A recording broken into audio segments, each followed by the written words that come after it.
From the Caribbean News Desk, the Morning Edition. Good morning. I'm Denis Chabrol. And I'm Kendol Morgan with the latest from across the Caribbean. 400 Kenyan police were yesterday deployed to Haiti to lead a United Nations-backed security stabilization mission. Speaking at a flag-off ceremony before the first batch of police departed Nairobi, Kenyan President William Ruto asked them to be disciplined. Both the Transitional Presidential Council and the Prime Minister have shared their expectations that you will support the Haitian police, national police, in restoring public safety and security. As you perform this role, you are expected to embody the highest standards of integrity and professionalism, always bearing in mind that you are representatives of the mission's lead country and our ambassadors of stability and security as a country.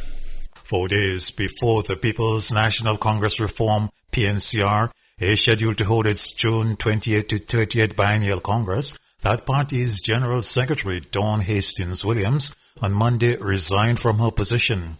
In her letter to party leader Aubrey Norton, she says with all the administrative tasks that have to be undertaken by the Secretariat, she believes that the 1 month period for preparation for such a Congress can lead to confusion rather than having a fair and transparent process and outcome.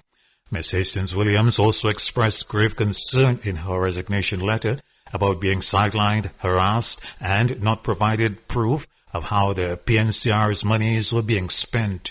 Ms. Hastings-Williams is known to be an ally of Royce Dilford, who is contesting for the post of PNCR leader.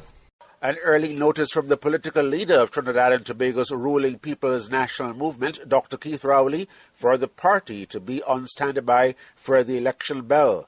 Dr. Rowley was addressing party supporters at a P&M Youth and Social event. I am particularly pleased with this turnout. I am buoyed up and strengthened by your support.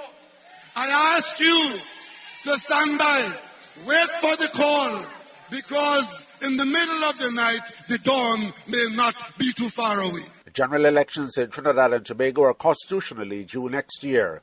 Dr. Rowley's PLM won 22 seats and is the main opposition. United National Congress of Opposition leader Kamla Prasad-Bissessar took 19 in the last election in 2020. Jamaica's Prime Minister Andrew Holness is vowing to crack down on the people using social media to deliberately tarnish other people's reputations. Holness told a youth conference of his ruling Jamaica Labour Party the practice mostly involves young people recruited for that specific purpose by others, including political organizations. He says the practice is being tracked and the perpetrators identified. We have been tracking several such cases where you see some posts being made that border on defamatory or libelous. And when you dig behind, which we have the capabilities to do, and to discover the people behind these accounts, there are young persons being recruited to do this. They are being used to manipulate social media, to spread rumors about people, to do some really nasty things. I'm not going to say too much about our capabilities to track it.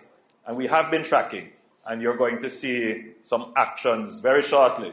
Much of what is being done is, in fact, against the law. The U.S. State Department has named the Surinamese national Letitia Piñas as one of its 10 global heroes for extraordinary work to end human trafficking around the world. The announcement was made Monday at a special ceremony at the State Department in Washington. Letitia Piñas, in recognition of her dedicated efforts as head of the Suriname Police Force's TIP unit in the absence of any anti-trafficking NGOs in the country, to improve the unit's work investigating suspects, identify and serve victims, while strengthening community outreach and the public's trust in the unit. The Suriname government appointed Letitia Piñas as acting head of the country's Trafficking in Persons Unit in 2020 to determine its continued usefulness. She reportedly overhauled the underperforming unit, improving its ability to investigate suspects and identify and serve victims. In other regional news, Dominica has officially launched the 2024 edition of its World Creole Festival. The three-day music event takes place on October 25 to 27. This year's Sim Kids Music Festival kicks off this Thursday and runs until Saturday. This is the 26th edition of the festival, which features soul, soca, reggae, gospel, jazz, R&B and blues, among other genres. This has been the morning edition from the Caribbean News Desk. You may contact us by phone or WhatsApp on +592 700 9293. Thanks for listening.